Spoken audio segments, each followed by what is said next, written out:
hello, hello.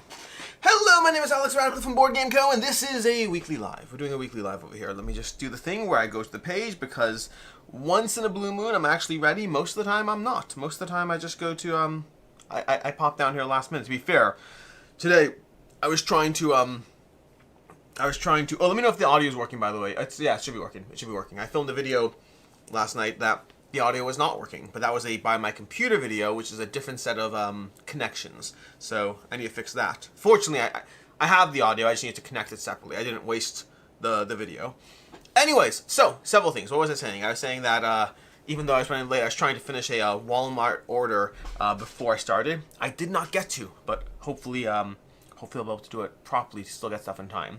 Anyways. Audio sounds good. Thank you, Jonathan. ACS, good afternoon. John Tripp, hello there. Ryan T, good afternoon, campers. Ryan, hello, friends. Hello, all of you. Hope your day is going great. So, let's talk about my day for a bit, because, or my day, my week, my life, all of that stuff. So, first of all, I'm kind of happy because, like, there are two games right now that I really, really enjoy. Like, really, really enjoy. Like, new games. Like, it's interesting. So, this year so far, I haven't given any 5 out of 5s officially, at least not yet.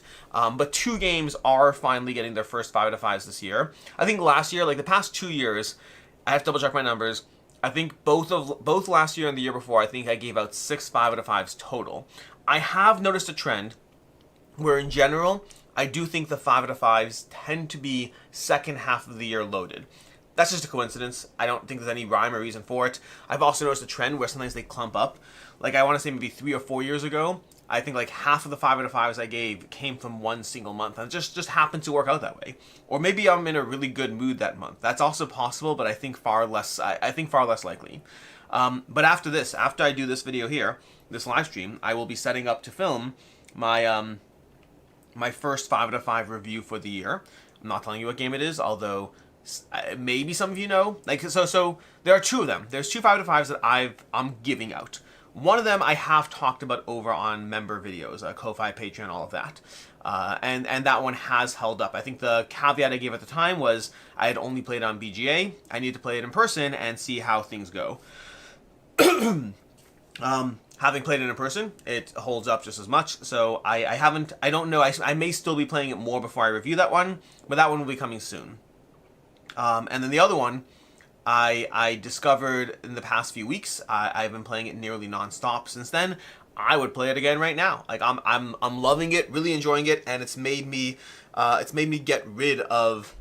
It's made me decide that I want to do a purge video specifically inspired by this game. Like, I'm gonna go around and get rid of a bunch of games in my collection. I don't know how many I'll make, but I want to get rid of at least 4 or 5 games just because I'd rather play this game over that. Which sometimes happens. I have found over time that whenever I play a game I really truly love, it does make me want to go around to my collection and get rid of games that I don't feel as strongly about. If I'm always super excited to play a game to this level, then I shouldn't be keeping games that I'm excited to play to this level. Unless there's a reason. They add variety, other people in my group like it. There's always reasons. But there are some games where I think, there are some games I'm going to be getting rid of because of this game, and I'm going to do a full video about this. At least now I understand how you felt about Portico. I don't get it. Portico is not a 5 out of 5 for me. I'm not entirely sure. I like Portico. I enjoy Portico. Portico is a solid 4 out of 5 for me. I like it. Anyways, so that's as far as that. Secondly, one of the games that I wanted to get rid of, or am getting rid of, is, well, I'll say wanted. There are a few games I'm getting rid of because of this other game. I'm being very vague because there's no point. There'll be a video soon on the channel, but either way, whatever it is, this 5 out of 5 game that's making me decide to get rid of a few games, I only have in mind 2 that I'm getting rid of. One that's newer, like the past few years, and one that I've had in my collection for a long time. The one I've had in my collection for a long time, I do want to check with the main people in my game group to see how they feel about it, because I know it's well loved. Not you, Meg. You don't count for this one, because I know you weren't super into this one. But there's one that I want to get rid of.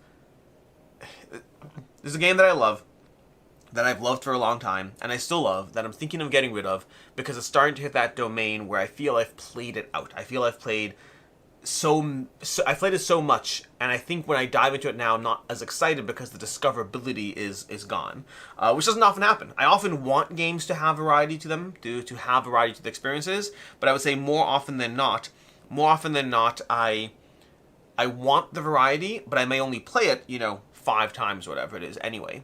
But some games really get a lot of plays, and some games hold up to that. Castle of Burgundy has held up to 200 plus plays, and I still love it. This other one that I'm probably getting rid of, probably after checking with my game group for permission, is probably played it 20, 30 times. Not like a ton, but enough that I've definitely seen it and enjoyed it, and it's probably going away. But the relevance of that is that has made me want to do a separate video, which I don't know when I'm going to do it, but I decided I want to kind of do like a BoardGameCo Hall of Fame like list, which is basically would be games that have left you know, the collection in some way, shape, or form, but they are fantastic games that the main reason they left is nothing to do with the quality of the game, but rather I feel I've played them out. And it's complicated. I have to think what would go through that. I have to think what would go into those. But offhand, I was able to think of 4 or 5 games that over the years they've left. They've gone away, but I think they completely hold up. Just not necessarily for me, meaning I've played them enough that I'm willing to get rid of them. So yeah, that's kind of a few random things. I'm doing a 2 5 out of 5s are coming soon. I will be doing a Hall of Fame video at some point. I don't know exactly when, but the concept of putting games into a Hall of Fame I think I want to do for games that I want to remember for how good they are, even if they are finally leaving my collection. And then I'm doing a video of, here is like 5 games I'm purging because of Game X. So those are things on my radar as of right now. Let's catch up and chat. ACS, Maracaibo, LOL, not exactly. Professor Meg, at least now I understand how you felt about Portico. Yours is not a 5 out of 5 for me. Oh, yeah. So, I don't know exactly how you feel about this one, Meg, about this game. I know you know the game, but I don't know exactly how you feel about it. But I enjoy Portico. I like it. It's a solid 4 out of 5. The tricky part is you are obsessed with it. And the tricky part is when you have that disparity, when somebody wants to play a game this much and you're just willing to play it, that works for a play or two. It doesn't work once you're on play 4, 5, or 6. At a certain point, it's like, I just want to play something else that I really love. But I will trade you games of Puerto Rico for this other game, so that shouldn't be a problem. I do love that games can hit so differently depending on what you like. Absolutely. Joey, I still haven't gotten a chance to play Puerto Rico. Yeah, that's a sad thing because Meg likes Puerto Rico a lot. Aaron Taylor, did you try Ham Helsing and can you talk about it? No, I have not. I haven't been that interested in it either. Nothing against it. I just, it's Fireside Games. They put out a lot of games that their games usually I'm not the main target audience for. They're usually going for a lighter weight type of game. I do want to play Ham Helsing at some point loosely, but not like a super ton, which honestly I probably should just not try to play it. That's another thing I'm realizing, by the way. Another thing, I have to figure out whether this is like, I don't know, when do I want to do this? So, I haven't decided, do I do a coffee chat video? I don't know. I'll just talk about it loosely now and maybe it'll become a full video. Some of you may know that I put out a video like a week or so ago talking about how I was definitely feeling a little exhausted. And while that's gotten better, significantly so, I do think that I do need to make some changes to my life. Nothing crazy, just in terms of like I constantly feel like I'm too busy to do the things I truly love. And the tricky part is I love my life and I do a lot of things that I truly love. I travel a lot. I play games that I enjoy. This new game, this new 5 out of 5 for me, I've played like 5 times in the past week. Like, it's been a week. It's been a week and I've played this game. Like, so I get to do the things that I love a lot. But also, I think that I don't get to do... I think there are more things in my life that don't bring me the level of joy that they need to, and they're optional. I don't need to do them. And so I need to figure out what that looks like for me as far as mostly, I guess, how I cover games in what way.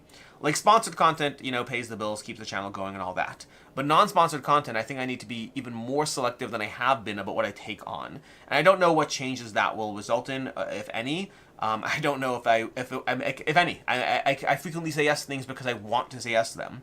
And then I end up having to get to a point where I'm choosing between a game I love and a game that I'm not as excited about as I should be in order to cover it. And so I think I need to... There might be some small changes to the channel. I don't think it's going to be anything... Nothing big is happening. But I just think I need to be more selective about the things I do, both in terms of covering games and otherwise. Brian T, Professor Meg, yes. Chris, will you be doing a Summerside White Death review soon? Hopefully. I read the rules for it.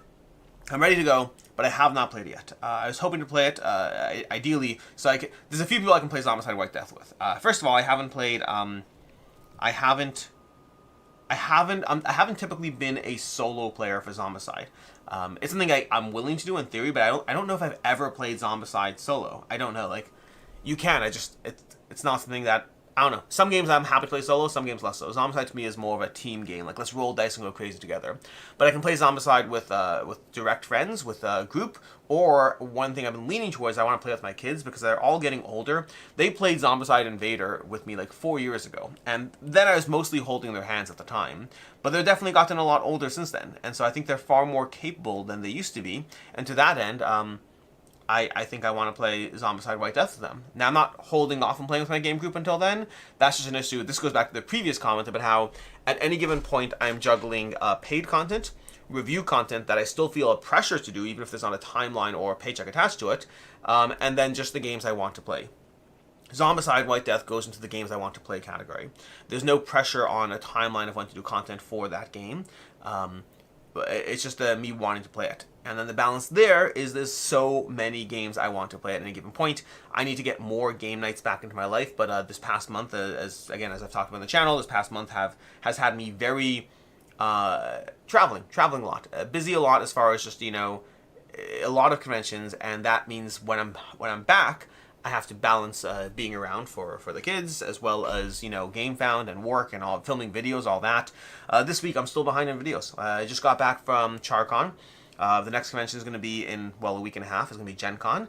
And then after that, I have a nice 6 or 7 week break. Also, I'm getting a kitten, which is nice. I'm getting a kitten because my daughter wanted a kitten, so we're getting a kitten.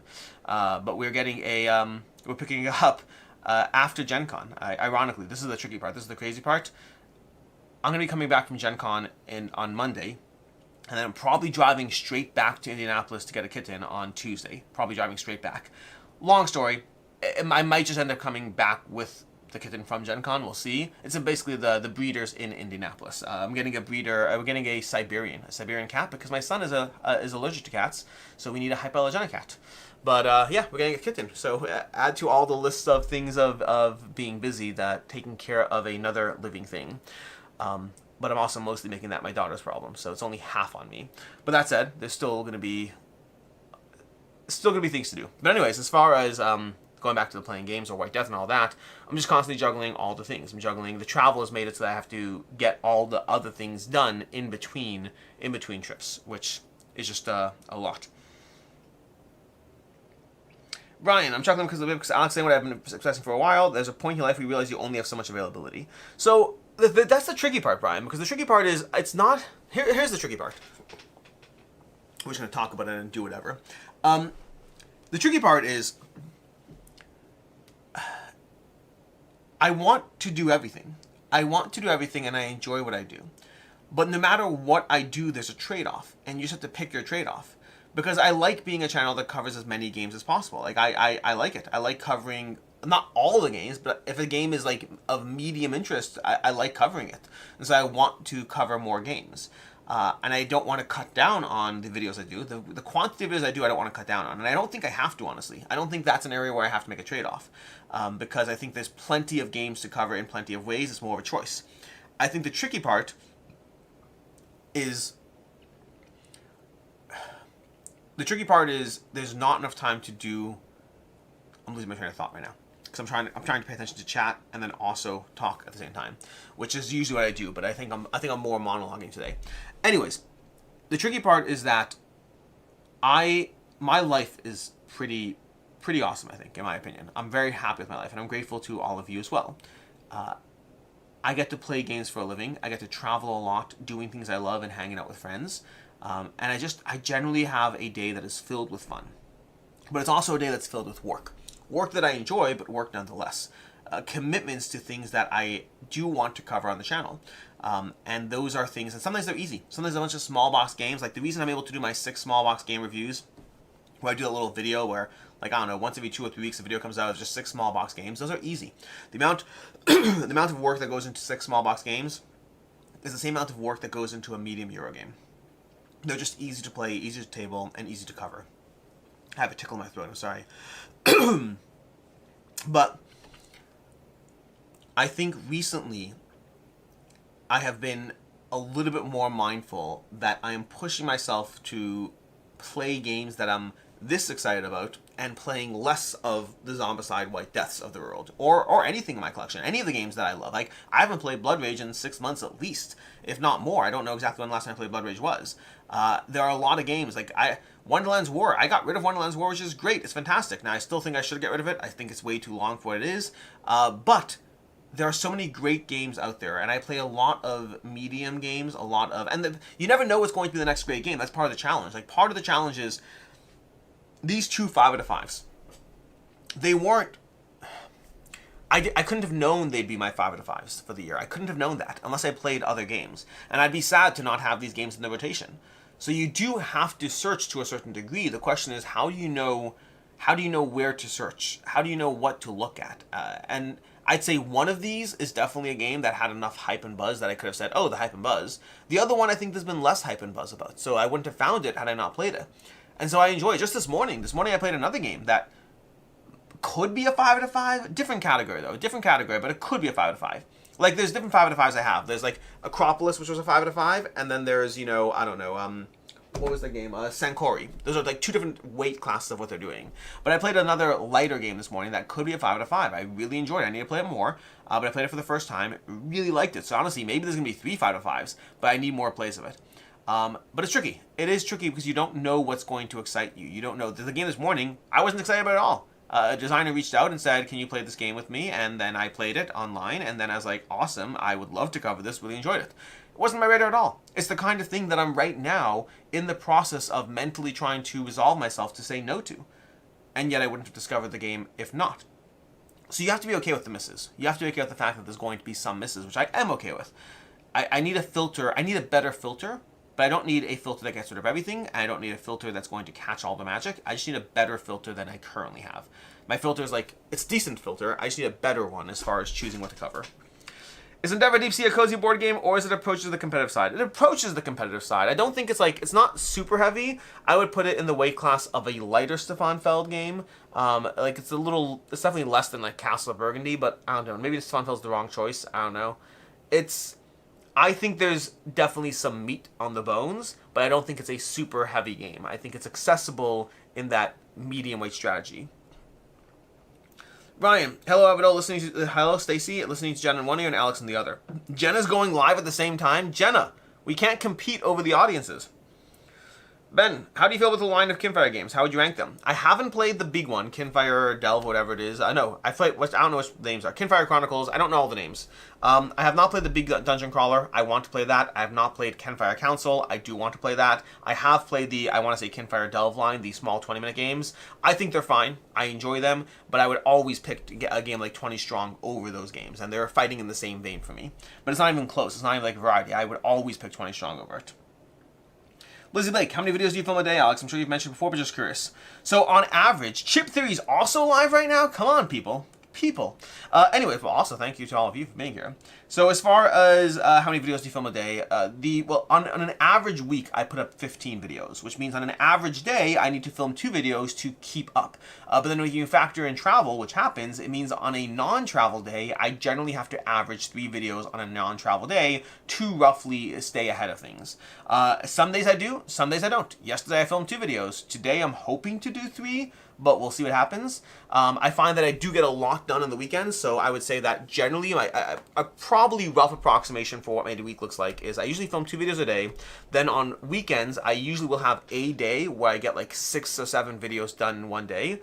Maybe not 6, 7 is probably a lot more. 5 or 6. I probably do 2 videos a day on a general day, 5 or 6 on a Sunday, here and there. And then the travel means that those Sundays add up to balancing out. That's roughly what it looks like. But there are days where I film no videos, and there's days where I sit there and I'm like, okay, pedal to the, what is it? Oh my gosh, foot to the pedal, whatever it is, and a nose to the ground, foot to the pedal. There's like expressions there. And then I get a bunch of videos done. So 2 a day average is what I film. Is Endeavor Deep Sea? We covered that. Ever play Flip City? Thoughts on this card game? Flip City. My phone's over there, so I can't Google it. Flip City sounds familiar. Do I want to Google it? I'll Google it. Nose to the grindstone. Thank you. That's what it was. I knew there was an expression. Flip City. I want to say I have played Flip City, but it's not. It's feeling adjacent.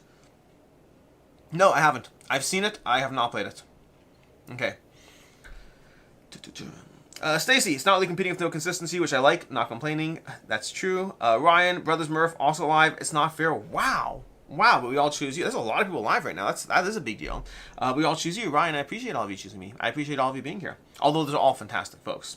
Brian, Alex, do you feel you're trying to tackle too many genres and can't focus on the ones that interest you the most? Kids games, mass market, campaign, etc. No. I'm interested in all those genres, so that's not the issue at all. The issue is I do need a better filter, but I don't think it's genre-based. The idea of cutting out, like, campaign games, that maybe campaign. Like, Legacy I love, but that's part of the rule I have set for myself earlier, earlier this year, is I do think I'm cutting out campaign games that are longer than 30 hours. I think if a game takes more than 30 hours to complete, it's just too much of a commitment given the types of ways that I approach games. There are some that might survive the purge when this happens this year, but I think campaign games need to be shorter. So Legacy and sub 30 hours, totally on board. More than 30 hours, I just don't think that I'm the fit for it, even though I want to play them and enjoy them. As far as kids games, family games, strategy games, lightweight, all of those things, party games, whatever the categories, I like all of them, and I have found games that I love in all of those categories, so I don't think I would want to cut those out. Kids games, maybe kids games is the one that I could be the most willing to cut out, but the problem with that is when I get kids games, I play them with my kids, so like, I think that the ratio of amount of time I play against my kids is not an area that I feel the need to lower, and they're happy to try new things as much as old things. Pedal to metal, nose to the grindstone. Perfect. Yeah, so those are the things currently going on as far as just thoughts in my head. I was actually thinking of doing this. Maybe I won't now. Maybe I will. We'll see. I have a series called Coffee Chat. Coffee Chat videos are basically when I sit there and I film a video that won't go out for like 6 months plus. Sometimes less, sometimes more, but they just won't go out for a while. And usually there are specifically things that are not board game related. They can be sometimes, but the goal of them is that they are A, videos in the vault for when I need a video for a rainy day, and B, I like the ability to have a serious conversation that is not actually relevant in the moment. Meaning it's not about something that's happening right now. It's just like putting my thoughts onto paper, but onto camera, and then having those thoughts pop up down the road. I like doing those videos. I have a few already in the vault that haven't come out yet, and I constantly do them. I do them like, probably one every 2 or 3 months, and then they just show up when they show up, at some point. Sometimes they'll show up 3 years later, sometimes they'll show up a year later. But I was thinking of doing a coffee chat video specifically on this nature of choosing, because one of the analogies I've heard, I'm sure I've said this on the channel, but there's an analogy that I've heard where, let me just pull this up a second. There's an analogy that I've heard where it is when you, oh my gosh, Kevin, oh my gosh, I missed it. Kevin, hello Kevin. Thank you, Kevin. I'm going to catch up in a second. Thank you, Kevin, though. There's an analogy I heard once which was about your plate. You have a plate, and your plate's full of all the food you want to eat. And when you get that extra piece of pie, and you want to put it on the plate, you have a choice. You can push it onto the plate, and if you have room, it'll fit. If you don't have room, other things will fall off the plate. Like if you put that piece of pie on your plate, and it's a full plate, and you just push it on, things will fall off. And if you don't actively take things off in advance, if you don't pick and choose, if you're like, oh, well, I want the pie on the plate, so I'm going to take off a little of the mashed potatoes, a little bit of the peas, and a drop of chicken. If you take things off, you have control over what falls off your plate. If you don't take them off in advance, if you just push the pie on, hoping to make it all work, the things that fall off aren't in your control. Maybe the steak gets pushed off the plate a little bit. Maybe too much mashed potatoes and not enough peas. So whatever it is, the point is when you push something onto a full plate, the things that fall off are not in your control. And so you have to, and this is true in life in general as well, if you keep taking things on when you don't have room for it, you're going to drop some balls. And which balls drop won't be in your control if you don't do so with diligence. Versus if you sit there and say, okay, I recognize that's a full plate, and I recognize I want to keep putting things on the plate, so now I have to make a choice as to what comes off. That's where you'll have control. And that's where I'm currently at right now. I think things are great. I'm currently past those 2 days of burnout I was experiencing like, a week and a half ago. They might show up again, but for right now, I'm not there. But I am in a place where I'm like, I don't think I'm being as responsible with the value of my own time to me. I shouldn't be covering a mediocre game that I'm not excited about if I could be covering a game I am excited about. Even if that game turns out to be mediocre, because many will. Many games will be 3s. Many games will be 3.5s. And a 3.5 is a game that I enjoy, but is still mediocre. There are many, many games that will fall into that vein, and I have to be diligent with my time and choose actively to prioritize the best of the best. Are you sure you're getting rid of Wonderland's War board game? I don't understand fully the question. So it was already in a Games Leave My Collection video. So it's gone, in theory.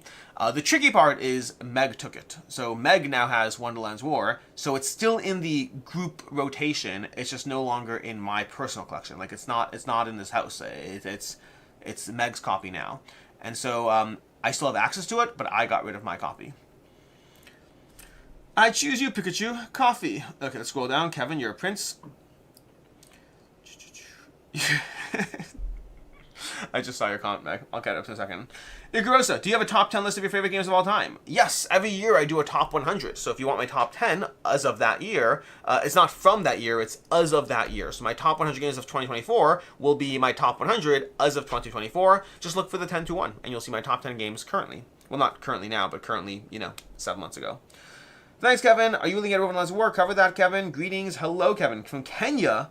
Were you in Kenya a week ago? Is that where you are nowadays, Kevin? This sounds like a game. Press Meg, or you can put the pie directly into your mouth. Yes, I did. I think that was funny. Ryan, but just think of your mouth as an extended plate. Once the pie is in your mouth, you either can put more things into your mouth and or plate and things will go flying, or you have to finish the pie. So it's very funny. That was very witty, but you're still operating with limited time. Ryan Gilmore, and I'm hungry. The problem with putting more things in your plate is the things you want get buried by the new stuff. Not just that, the things fall off. ACS, when you give a game a rating, are you basing it off its genre that it's in? For example, for Family a game that deserves a 5 out of 5. No, it's something I've struggled with. Honestly, the area I've struggled with the most is family games and kid games. To me, my ratings have a meaning. It's in the bottom of every single video. If you look at the video, there's a specific meaning attached to each rating. And the problem is, because of that, it's almost impossible for a family game or a kids game to get a 5 out of 5 for me. I say almost impossible because it's not impossible. There are amazing experiences out there that have delivered. But a game that the target audience is kids is not going to be a 5 out of 5 for me.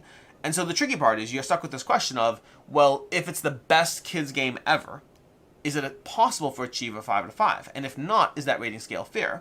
And the complicated answer I have there is I'm not rating based on an objective set of metrics. Meaning I'm not looking at board games as something objective that I could be like, well, the rulebook was this accessible, the art was that good, and the structure of the rules and the mechanics. I don't know how to rate a game objectively. I know how to rate games subjectively. So the best I could come to would be saying this game probably is a 5 out of 5 for kids.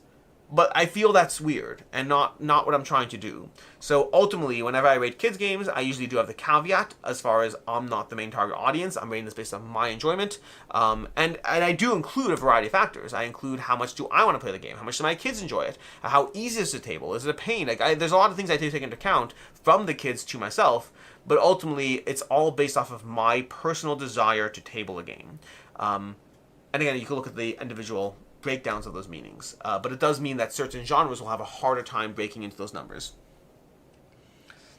Chris, how is Dice Tower East? Do you go to other Dice Tower conventions? I have gone to Dice Tower West in the past. I hope to go to Dice Tower West this year. We'll see if that happens. I am going to Dice Tower Retreat this year, and I think those are the only ones. Like, I'd love to go to Dice Tower Cruise or any board game cruise at some point. I don't think I'm currently ready to. That's like 10 days away from home. And I find that I miss my kids a lot once I hit 5 days. Not to say I don't miss them at all before. I miss them, but there's missing them and then there's like longing. I got to the longing stage at around 5 days, and I've been away for like 6 sometimes. I think 7 is like the longest I've been away. 10 feels too much right now. Is there a point where that changes? Very possibly. But for right now, cruises are off the table for right now. And Dice Tower Retreat is on the table, and Dice Tower West is probably happening this year. Kevin, yes, I'm living here now. That's cool. Kenya seems like a cool place to be. I know nothing about what it's actually like, but it just sounds cool. Eukaryosa, have you thought about designing a game? Yes, many times. This is an answer I usually get almost every live stream, but I have written rules for games. I don't have an interest in the work required to make that a real thing. Whether it's making the components, whether it's playtesting, there's a lot of things that I would just rather play someone else's good game over designing my own. That will not always be true. Going back to even things like kids. Like, there'll be a point in my life where I have more free time as my kids get older and different. I think. Who knows what will happen. But I'm not taking designing a game off the table. I am taking it off the table for right now. But the theoretical desire to do so, absolutely. I frequently will wake up one day and be like, I want to design this game, and then I just immediately go back to work and do other things. Yes, I think not pushing off things is impossible as a human, mortality and all. Dove hints. What do you prefer more, a competitive PvP board game or a campaign PvE boss battle dungeon crawler? And there's so many nuanced aspects to that. I'd have to see the games. Those are both genres that I enjoy. I'd have to see the games on its own without knowing more. Can I answer that? A competitive PvP, I'd say without knowing more, a competitive PvP board game. But that's like without knowing anything else. Like, that's like asking me, do you like, you know, sweet foods or savory foods? And like, there's a whole lot of like questions I would ask to narrow it down. But without knowing more, I'd say savory foods and PvP. Eucharisiana, some channels just have their kids review the kids' games. My kids do often join me for kids' games. I'd say most of the time I'm doing a kids' game, my kids join me. Not all the time, most of the time. But I try to have that be a part of it. Like, their enthusiasm to an extent, or lack thereof, is telling in its own right. Like when I covered Cascadia Jr., like the biggest strike against the game for me was the fact that my kids didn't care. My kids weren't invested in the game. And so, as a fan of Cascadia, I thought it was less fun than Cascadia. And then, as a fan of Cascadia, I was less interested in Cascadia Junior, and my kids, as kids, were less interested in Cascadia Junior. So, like, it was just kind of, it wasn't bad. It's just no one was particularly over the hill about it. I am very excited about the new Cascadia coming out at Gen Con, or being shown at Gen Con, I guess, and we'll see what happens there. Jason Brown, just as long as you're enjoying yourself. I am enjoying myself. It's complicated, Jason. It's very complicated. I love my life and I'm enjoying myself very much, but that doesn't mean that I don't... How to put it? There's different things. I don't have free time in my life. I do a lot of things that are fun. But I don't have free time. I don't have, it's, 6 o'clock on a Sunday, I guess I'll just enjoy myself for the next 5 hours. No. Everything I do, there's a sense of pressure to it. Now, do not get me wrong, I have a lot of fun. I travel a lot. I spend time with friends a lot. A lot of my time I spend playing board games, but the problem is board games, even that comes with a sense of pressure. And recently, possibly one of the things that has not helped the past several weeks is because of all the convention stuff, again, going back to that putting things on and off your plate, I've had to give up certain things. And one of the things I gave up is, I usually have, in the past, I haven't been doing it in the past month or so, but the past, 5 weeks-ish, I used to have a 45-minute coffee break every afternoon where, in the afternoon, I'd go play Assassin's Creed Odyssey, I think I'm in the middle of, whatever video game I happen to be playing, that's the one I happen to be in the middle of. I'd have coffee and Assassin's Creed for 45 minutes, or whatever video game I'm playing. And that was like a very no commitments, no pressure, no stress. I also try to get some steps in every day. And so one of the things I would do is I'd throw on like a TV show in the background while walking on the treadmill. And because of convention season and all the limited time I have, I took away my coffee afternoon break and just replaced it with work. And then my treadmill time has been replaced with walking while reading rules, which I happen to like, but I've taken out some of those enjoyment things. So my life is simultaneously filled with fun things, but it's also filled with always having to do things. And so I think that I am enjoying myself. I know I'm enjoying myself. I am very grateful for so many different aspects of life. But I am trying to be mindful of, if I keep going this direction, then maybe burnout will happen. And so I'm trying to get ahead of the problem before it's too much of a problem. And so that's just a slow... The problem is because I say yes to like commitments, those all will come due. So I'm trying to... I'm just trying to be ahead of... I'm trying to be mindful and on top of things. Professor Meg, that might be a fun video. Do you have top 10 games if you are 10 right now? I like the title. Top 10 games if you were 10. I like that. I do like the title, but I'd have to think about what would go in it. It's basically top 10 kids games, which honestly I've done in the past and they do well. Thank you, Kevin. Yes. John, are you going to be doing a level up event next year, or is that too big to fit on the plate? I don't know. I will say, even just reading the question gives me a little bit of anxiety. Not anxiety, just like, oh my gosh, that would be so much extra work. I don't know if... I'm not the only person involved with the decision as to whether the level up happens. If it happens, I will go along with it, and I will have to get stuff done for it. If it doesn't happen, I'm not trying to make it happen. But I probably, given the fact that it's currently July, I probably should double check with the team and see what our current thoughts are. The Dragon's Tomb, are you planning on doing the 5-day Dice Tower Hot Air Balloon Ride?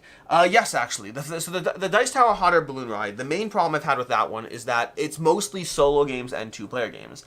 And the problem is that it seems like a big commitment. Like, the 5 days away from my kids, that part I can totally manage because, again, 5 days, as you obviously heard. But the idea of being stuck in a single hot air balloon with, like, a person you can't control, like, they don't let you choose who you're going on the hot air balloon with. It's kind of random. They do that specifically to avoid favorites. Like, they don't like these whole, like, content creator clicks and all that stuff. And so they do it to avoid favorites. And so it's kind of like, it's like almost like a Secret Santa hot air balloon ride. And that could go great. You can make a really great new friend. But, like, what if you're stuck on the hot air balloon with the person who likes competitive games only and you want to play cooperative stuff, or you just don't vibe with the person? Like, there's so many things that could go wrong. So I've been intrigued. The problem is I think signups close at the end of July. So I only have like 13 days left to decide. The rates are reasonable. The time away is reasonable. It's great also as far as the timing. Like it's in October, which basically has not enough conventions happen in October. Weather's great too, so everything is great, but the idea of signing up for a complete wild card of who you are stuck playing games with for 5 days, I don't know. Like, I don't know. I'll decide by the end of the month, but I don't know. We'll see. Ryan, I don't know about that answer. Alex, Blood Rage is much lower on the top 10 list than Cthulhu May Die. But yes, context matters. But I play Cthulhu May Die. Is that... I'm not sure. I don't know exactly what you're saying. But Cthulhu May Die still gets tabled. Blood Rage, less so.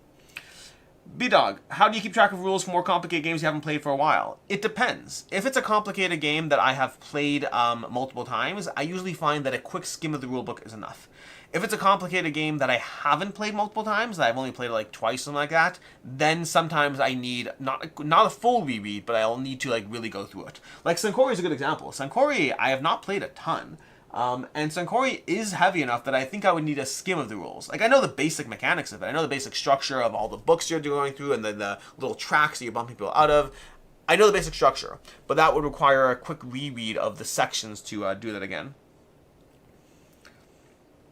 Yeah, I disagree with that answer too. For example, how is a game like Cascadia 5 out of 5, which is super light, not as good a game as like Dune Imperium? Wait, what answer are you disagreeing? Blood Rage is much lower on your top list than Cthulhu May Die. I don't get what the... Okay, so I don't know, but what answer? What answer did I give? Because ACS, you're saying you disagree too. So I don't know what you're saying. If you're talking about how I rate games, I don't know that. As far as... So again, Brian, I'm not sure what you're saying. ACS, so you can disagree with... How is a game like Cascadia 5 out of 5, which is super light? The answer is because I love it. That's why. Because I'd rather play Cascadia right now than Dune Imperium. That's why. So, meaning, I'm not sure what you're saying, ACS, but it sounds like you're just going with personal preference. Meaning, your personal preference is, how could a game like Cascadia be better than a game like Dune Imperium? And my answer is, I enjoy Cascadia more. If I had to choose which one to keep, I would keep Cascadia. So I think you're struggling with the idea that I could like Cascadia more, which is why I'm trying to be super, super clear that I do. Stacy, do you say walking while reading rules? How do you do that? Oh, yeah, easy. You walk while reading. It's not, I mean, I'm at the point now where I actually can go outside and walk while reading rules, but I didn't start that way. Getting on the treadmill and walking while reading rules is something that I do on a daily basis at this point. I enjoy it. It forces me to balance getting my steps in while also reading rules, which I have to do on a regular basis. It's at the point now that when I read rules and I'm not walking, I think to myself, I could be walking. I could be getting extra steps in. Why not? So it's just practice. The treadmill definitely helps because you're like more confined. And then once you get good at that, which I have at this point, I can now walk outside while reading rules pretty easily. Do every boss battler and or dungeon crawler feels the same?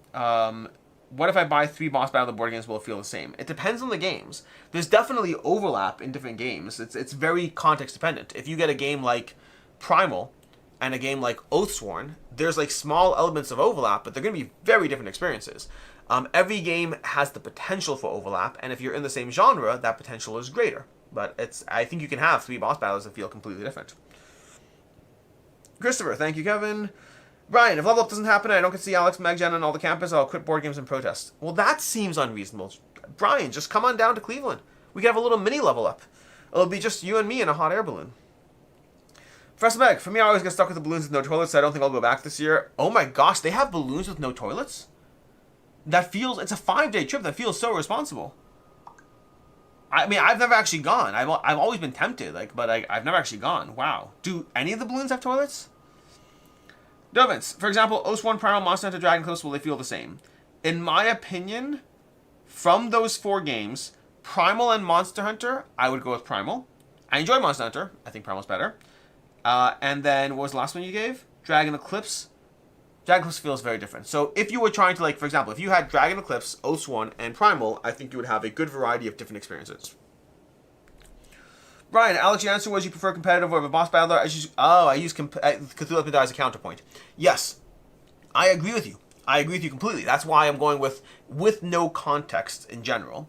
So, for example, Cthulhu Die is arguably a boss battler, although I don't know if I think about that. Primal is absolutely fantastic, but on a general average basis, but going back to savory and sweet, if I say I prefer savory, I would rather have ice cream over a steak. But like a good burger, and yes, I prefer burgers over steaks, sue me. But ice cream over a steak, absolutely. Steak is savory.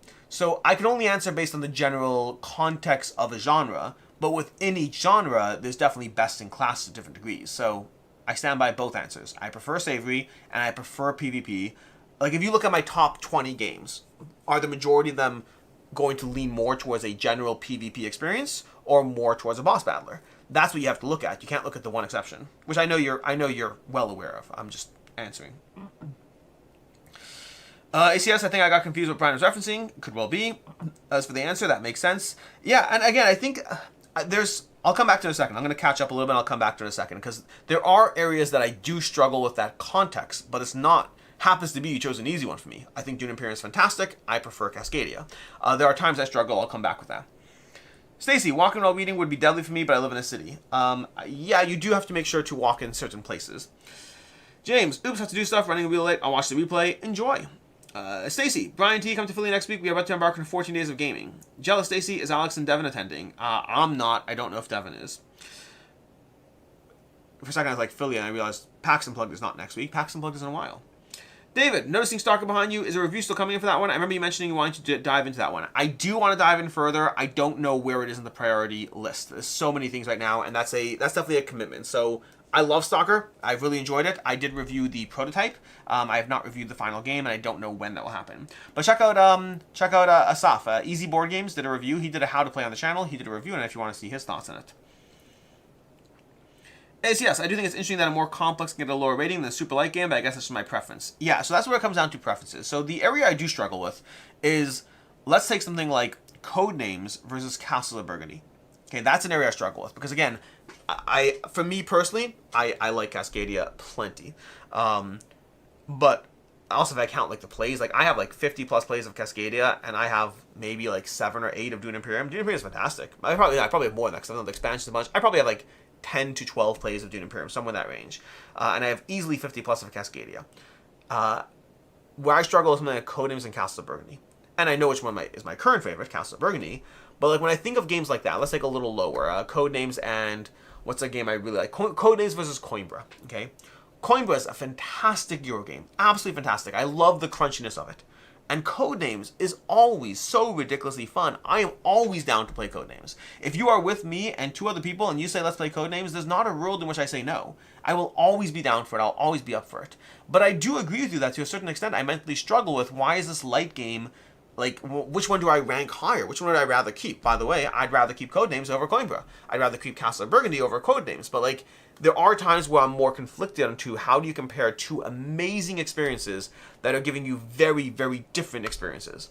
I don't think light is an inherent ding against the game. My ratings are specifically based on my desire to play that game. A 5 out of 5 is something I am always completely, totally down to play. No questions asked, no asterisk caveats. I mean, obviously, like, the practical caveats, do we have enough players? Do we have enough time? Things like that. But I am always down to play a 5 out of 5. Codenames is absolutely a 5 out of 5 for me. That said, I'm pretty sure the Imperium should be a 5 out of 5 as well, especially with Ix. But, I love the right lighter games, but it has to be the right lighter games. Stacy, Brian, would cutouts suffice? Oh, of Devin and Alex. James, I do actually have the Stalker Part 2 on the way, coming Friday. Nice. Brian, Alex, you keep testing me with a good time and a hard. I might take you up on that one day. Come on down. Come on down. Like, I would love nothing more than the excuse to sit down and play games for like 48 hours and knock a bunch of games off my list. I can do both fun games that I love.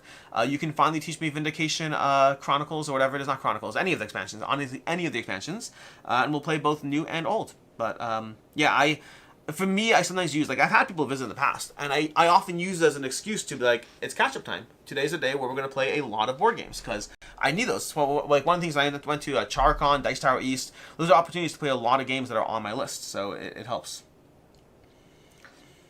Stacey, Cascade is great. Ricardo, DC deck building game got me to the hobby last year. Will you be taking a look into Arkham Asylum version that's being delivered for Kickstarter pledges on the following weeks? I still have to cover the Justice League Dark version, so I've played DC deck building, but I played the original. I have Justice League Dark on my review shelf. I need to get that taken care of.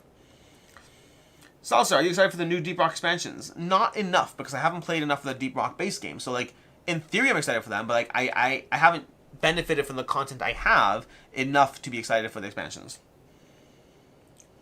Weight does not determine rating, in my opinion. I agree, but I do have a certain hang-up about whether lighter games can achieve the same level of depth. I don't know. And again, some are case by case. Like something like Acropolis, which was a game that I gave a 5 out of 5 for, over time that one did shrink a little faster than other games. But then Codenames and So Clover are 5 out of 5s, and they've only continuously done amazingly well. So I do find that there's probably a little lower retention in how long a lighter experience can hold my attention, but sometimes they do just fine. Yeah, for me it's much harder for a light game to hit a 5 out of 5. I think it's harder for a light game. Like, if I looked at my top 50 games, I think that a small amount of them would be lighter games. But when they hit, they hit. Salsa Games. Oh, we're 155. I'm going to wrap up soon. Salsa Games. Ricardo, I'm looking forward to see my pledge, okay? Hope my favorite games go to GameFound for crowdfunding next time. Thank you. David, shout out to the Icefaring Guard. I think I've sunk about 300 hours into it. Being a completionist is a hard life. Professor Meg, isn't this one up your sleeve as well? So the Icefaring Guard, I haven't looked around fully, but in my head, I plan on doing a purge of all my campaign games that are longer than 30 hours-ish. There are some that might survive. Because when I say all, I don't mean all, I mean most. One of those is probably Icefaring Guard. Dragon Eclipse might survive. Like, it's really cute. I want to play it, and I don't know if I have to play. I have to see how long it even is, but longer campaign games are making it harder to commit to. High Five Salsa Games, let's have fun. 18x games are heavy and long. They're nowhere near a 5 for me. Yeah, I don't love 18xx games. Yep, GameFound installments, and we have games do not need to achieve a certain level of depth to be great either. So again, the only area I'd push back on, for me personally, is depth does have an association with variability. And I do like variability in games. I like having a different puzzle each time. Now, games like So Clover and Codenames, inherently built into the way those operate, is a different puzzle because you're approaching different words. But I don't like it when a game is basically the same exact structure each time. Even if there's like this difference in terms of like the way tiles come out or who knows what. But like Framework's another good example. I love Framework. Over time, that game has gotten a little less exciting for me. Do I still have it? I might still have it. I don't even know. Yeah, I still have it. I see it over there. Framework. I still have Framework. Framework's fantastic. Although honestly, I'm probably replacing it because I found my newest game in that genre of what Framework's doing. But I think Framework's great. But I do think over time, a lighter game is less likely to hold up. But there are exceptions. Barren Park is still here. Codenames is still here. So Clover is still here. Half the games, someone pulled a bunch of games off the shelf over there. I need to push them back. They're like just randomly stuck off. What else is lighter? Cascadia. Cascadia is lighter and absolutely fantastic. So lots of just different strokes, different folks, different trying to figure out. Brian, Dragon Eclipse is a good game to play with your kids. Maybe something your daughter would like. Yes, she is very interested in it. That's part of why Dragon Eclipse might stick around. So Dragon Eclipse might stick around. Icefaring Guard might stick around. I'd have to look what's on my shelf, but I think those offhand, those might be the only 50-hour plus that sticks around. Like something like Stalker, where you could play 50 hours, but you can also play a single session. Like, a session of Stalker is like 20 hours for the whole campaign, for like, because they're structured in three arcs, 3 plays per arc, and that's accessible. So that's not an exception in that sense. The Isofarian Guard is currently a side table in my living room, not the same as tabled. David, I'm waiting for Dragon Eclipse to hit retail. Seems to take a while. Dragon Eclipse took 31 to complete. It was fantastic. I recommend it. Ryan, are you saying it was 31 hours for Dragon Eclipse? That's good to know. Luke, do you think Realm of Reckoning by obviously is worth the pledge, and do you think its replayability is good? It's complicated. I liked Realm of Reckoning. In a world in which I didn't have as many amazing games as I do, I would want it. I do think it's my favorite of their mind games genre, but for me, their games that I've liked the most haven't been their mind games genre. I've liked the most of Mythic Mischief and Brink, which none of those have the mind games. So if you like that genre, I think that will deliver. For me, I have one particular game that's my best in class in that genre, and that is City of Spies, Esotral, which honestly I should play. It's been so long. I should play it to see if I still love it as much as I thought I did, or whether it's time for me to move on from it. But that is, in my head, that's a 5 out of 5 game. Whether or not it still is, I don't know. 31 hours, my bad. That's good. So Dragon Eclipse is staying either way. If it's 30 hours or less, I don't mind having a bunch of them because I know I can do those. I just need to sit down, bite the bullet, and make it happen. But when it's more than 30 hours, it just hits a point where there's going to be a fading out point, and I try to avoid those. Anyways, I'm going to go ahead and wrap this up because we are hitting 2 o'clock, and I need to go ahead and finish that Walmart order that I talked about at the very beginning of the stream. So until next time, I'm Alex Radical from BoardGameCo. I appreciate you all being here, and until next time, I hope you have a good one.